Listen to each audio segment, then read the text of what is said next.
cuando los saharauis habían creado el movimiento de liberación saharaui del difunto o desaparecido Basiri, ya se empezó a tomar una conciencia de que esto iba para la liberación.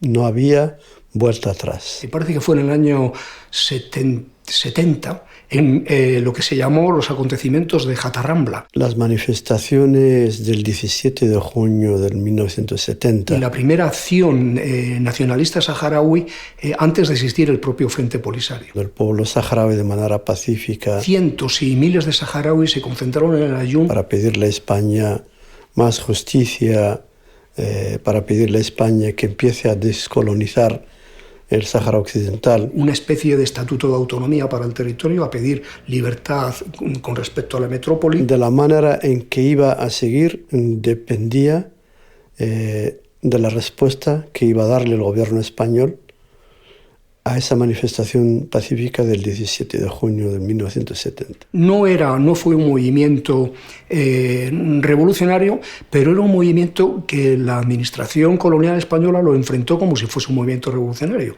Y lo enfrentó a base de sangre y fuego. A tiros. Trajo la Legión Española, la Policía Territorial, empezaron a tirotear a la manifestación pacífica. Ha habido muchos muertos, muchos desaparecidos, muchos presos han sido hechos. Desapareció Basiri el 18 de junio y luego ya el pueblo saharaui tomó la conciencia de que no había manera de liberar el país si no fuese a través de la lucha armada.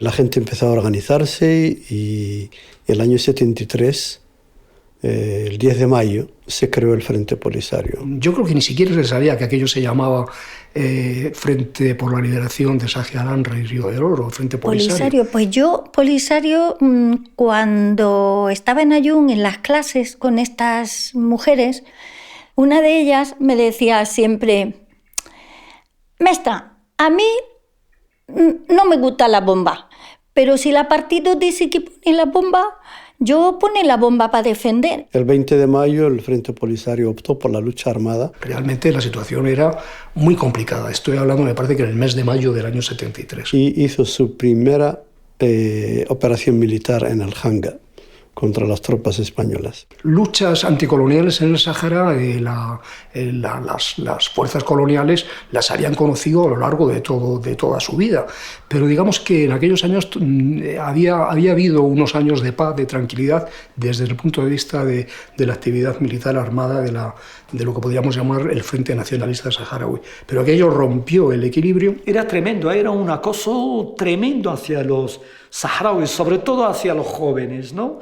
De polisarios, casi nos identifican con terroristas y... Cuando empezamos a militar se veía la diferencia, el trato, la gente iba a la cárcel. Y bueno, y el terror lo hacían los marroquíes, que se infiltraban, ponían bombas y se iban. Lo mismo que la bomba del cuartel de la Guardia Civil, que a mí me cogieron, estuve 72 horas cara a la pared dándonos leña, ¿no? Porque nos empezamos a dar cuenta de que realmente no formamos parte de España. Nos gustaban los españoles, nos gustaba su cultura, pero nosotros éramos otra cosa. Muy sencillo, estaba en la universidad, o sea, casi en el segundo año antes del COU, y el Polisario como militante tenía células clandestinas como cualquier movimiento. Se nos acerca un militante que ya había sido militante y entré a la célula. Yo tenía una ventaja y una desventaja. La ventaja mía es que yo era militante político, clandestino, del Partido Comunista de España, y por lo tanto tenía ciertas nociones de lo que aquello significaba desde el punto de vista político. Sobre todo divulgación clandestina, pintar paredes, pintar banderas, participar en las manifestaciones tapados, aunque después te cojan y te llevan a la cárcel.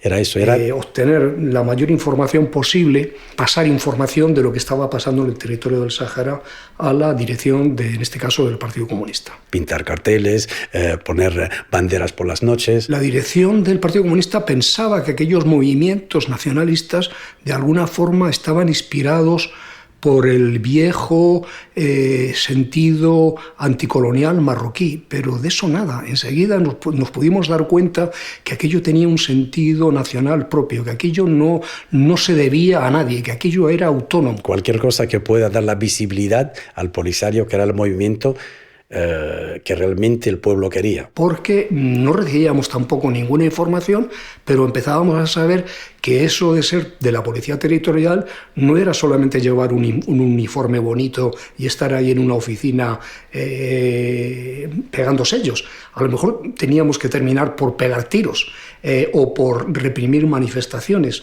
y de hecho así es como fue el asunto. Inclusive tenía a mis hermanos militando y yo no sabía que militaban. Ahí hablamos de política en casa, pero no hablamos de política, pero todos sabían, cada uno tenía su panfleto, pero cada uno tenía su militancia sin saberlo el otro, por cuestión de seguridad. Fíjate, para un militante clandestino antifranquista, de repente se ve en la posición de posible represor policial, porque el cuerpo de la policía territorial era un cuerpo especializado en orden público. Y no es que rechazábamos realmente la cultura española o el pueblo español, sino rechazábamos al régimen que nos quería explotar, que era el mismo régimen que tenían los españoles también hace mucho tiempo, y muchos de ellos lo rechazaban, aunque no podían acabar con él. Uno de los días que estábamos preparando una excursión a irnos con unas jaimas a unas playas, pues oímos que se suspendían porque había una posible alerta o alarma. Pues nada, pues nos quedábamos en Ayun. Yo pregunté a mi marido qué pasa y después que hay algún tipo de alarma y no sabemos qué. Creo que en el año 74, en el año 75 hubo un vacío informativo muy grande que realmente nadie sabía lo que estaba pasando. Es que te acostumbras. Yo el primer día que salí de mi casa y frente que había un parque me veo una trinchera de sacos terreros y un cañón antiaéreo, abro la puerta, que las niñas iban al cole y digo, ¡hala, están de maniobra, mira lo que han puesto aquí! Cuando él viene después, dice, no, esto no es de maniobra, esto es por defensa porque no sabemos... Políticos del régimen lo llevaban en Naciones Unidas de una forma muy clandestina. Periodistas, no existía todavía una prensa que se pudiera llamar libre y mucho menos periodistas en el territorio. Sobre todo la impasividad, ¿no?, que notábamos en la administración española. Además se notaba de que ya estaban como recogiendo, ¿no?, y como cerrando centros y tal. Dijimos, aquí va a pasar algo. Y ya nos cuentan que es que había un problema con Marruecos, que había empezado una marcha, que estaba organizándola y que se sabía que venían para el Ayun. Dijimos, aquí va a pasar algo y al final nos van a abandonar y nos van a dejar a merced del ejército marroquí. Y después, pues nada, de la noche a la mañana que ellos se empezó a poner peor. Es tan duro lo que vimos cuando estuvimos allí que todavía tenemos las imágenes de los saharauis con los puños dando a los blindados marroquíes que entraban por la noche en el territorio. Y eso con la complicidad del ejército español, que en un plan conjunto con los marroquíes intentaron hacer una bolsa para que los saharauis no se pudieran huir y unirse al Polisario. Se notaba ya que España estaba haciendo entrar a los marroquíes, porque ya se decía que habían entrado por la ciudad de Dora, de Hagunía, que son pequeñas localidades al norte del Ayun, que ya estaba presente el ejército marroquí en esas ciudades, y los notables saharauis decían que posiblemente la entrada era inminente en el Ayun. No sabías aquello cómo podía, nunca, ya te digo, nunca vimos nada, ni pasó nada. Los niños siguieron haciendo su vida, nosotros la nuestra, o sea, hasta que nos dijeron fuera.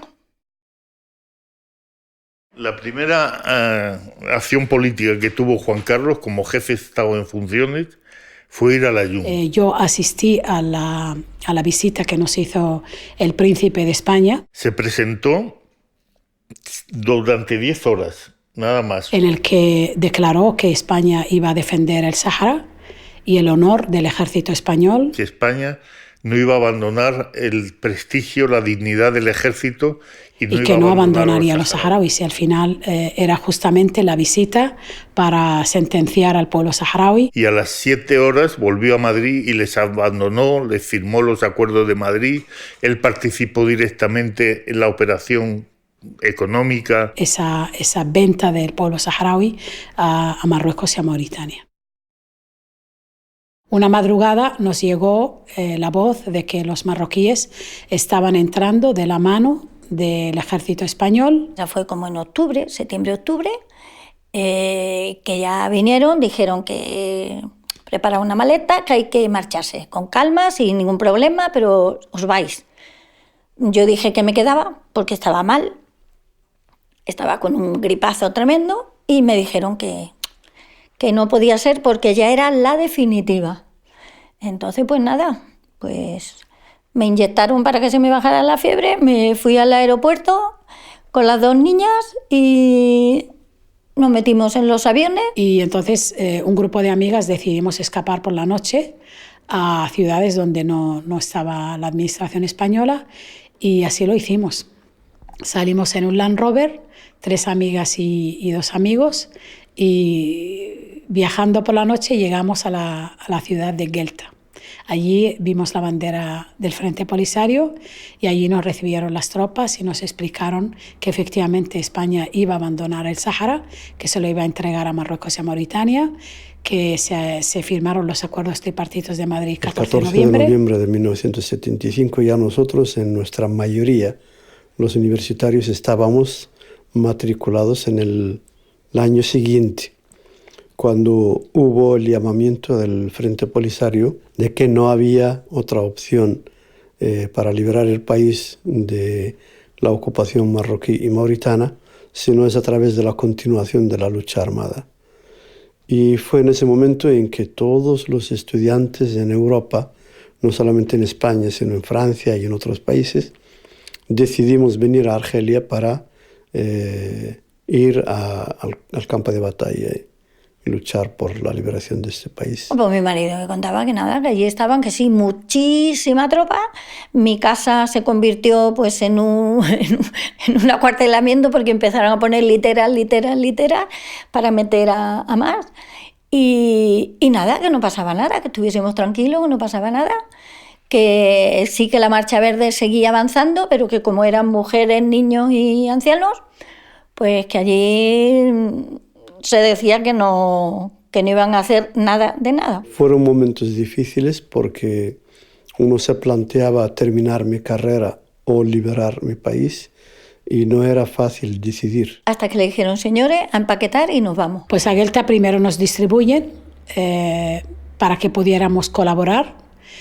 Había gente que tenía que dar clases a los niños de las familias que ya estaban llegando, otras tenían que estar en el dispensario para atender a los enfermos, a los heridos, y otras tenían que trabajar en la cocina, haciendo comida para la gente que estaba llegando, etc. De todas maneras, nosotros en nuestra mayoría, casi al 98%, hemos optado por esa opción. La hemos llevado a cabo, no lo lamentamos y estaríamos dispuestos a repetirlo si se plantease la opción en otro momento. Hasta que entraron los marroquíes y hacían relevo. El marroquí relevaba al soldado español. Aquí se vendió un poco como que España y Marruecos no se llegaron a ver. Yo te puedo decir que no solo se vio, sino que se hizo entrega, porque, vamos, hay fotos que están en los cuarteles llegando los marroquíes, los españoles bajando la bandera, haciendo ceremonias. Así es, así como te lo cuento. Lo que pasa que claro, la memoria no quieren contarla. Porque al final ocurrió lo que ocurrió, como sabes, sois españoles y conocéis vuestra historia y no me quiero meter en ella.